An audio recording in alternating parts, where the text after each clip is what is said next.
Assalamualaikum warahmatullahi wabarakatuh. Bismillah, alhamdulillah, wassalatu wassalamu ala rasulillah, amma ba'd. Rabbis rahli sadri wa yassirli amri wahlul 'uqdatam min lisani yafqahu qawli. A'udzu billahi minasyaitonir rajim. Bismillahirrahmanirrahim. Wasta'inu bis sabri was shalah wa innaha lakabiratun illa 'alal khashi'in.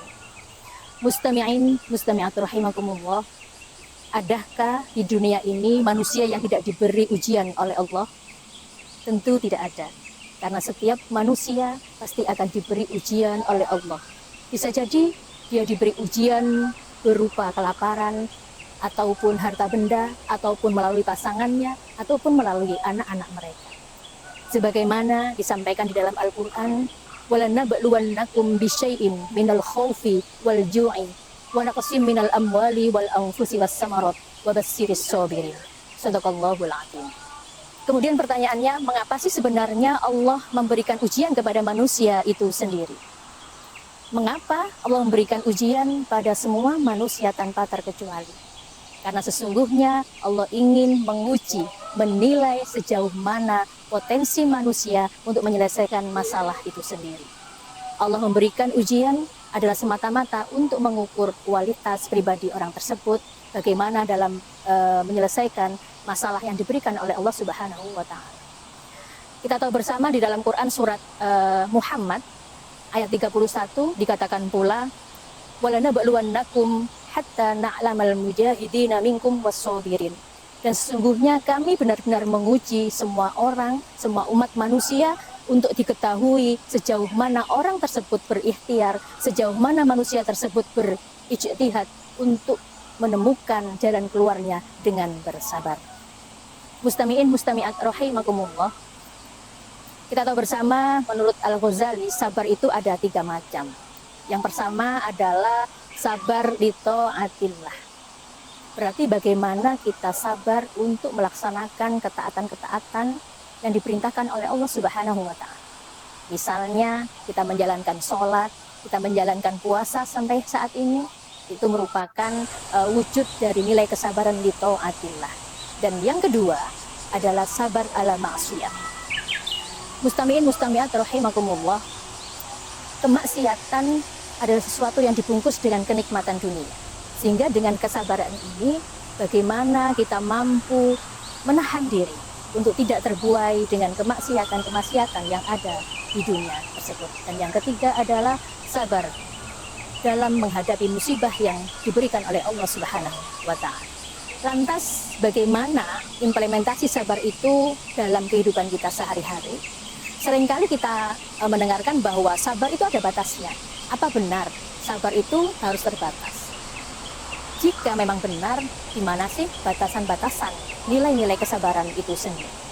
Sebagaimana kita tahu di dalam hadisnya Imam Al-Ghazali dikatakan bahwa kesabaran itu ternyata memang ada batasnya, sesuai dengan bagaimana implementasi nilai sabar tersebut. Fasbir alal mahdurat fardun. Ya. Kesabaran ketika diimplementasikan kepada sesuatu perintah Allah menjadi sabar yang bernilai wajib. Yang kedua, fasbir alal makarih naflun. Kesabaran ketika kita menghindarkan diri dari perkara yang makruh itu bernilai sunnah. Kesabaran yang ketiga adalah kesabaran dalam mencegah kemudorotan. Implementasinya adalah ketika ada suatu mudorot, kita diam dengan dalih kesabaran itu sesungguhnya kesabaran yang bernilai keharaman. Contohnya, ketika kita melihat anak kita teriris pisau, kemudian kita diam saja, tidak menolong dia, itu namanya sabarnya adalah sabar haram. Maka seharusnya kita segera gercep untuk menolong dia. Itu menunjukkan kepedulian kita terhadap anak kita. Contoh yang kedua, ketika kita kaitkan dengan rumah tangga, misalnya kita tahu suami kita misalnya ada kedekatan dengan seorang wanita yang lain, maka secara manusiawi di dalam tubuh manusia ini akan muncul kecemburuan, akan muncul marah dan lain sebagainya. Itu adalah manusiawi. Justru ketika diri kita sebagai seorang perempuan diam dengan dalih kesabaran, justru kesabaran yang demikian itu adalah kesabaran yang diharamkan oleh Allah Subhanahu wa Ta'ala. Maka Mari seyogianya kesabaran ini diletakkan pada tempat. Artinya apa? Benar sekali bahwa sabar ada batasnya sesuai dengan porsinya masing-masing. Hadis tersebut jika kita kaitkan dengan persoalan rumah tangga. Ketika kita melihat suami kita dekat dengan orang lain, kemudian kita diam saja, maka sesungguhnya itu lebih menimbulkan kemudorotan.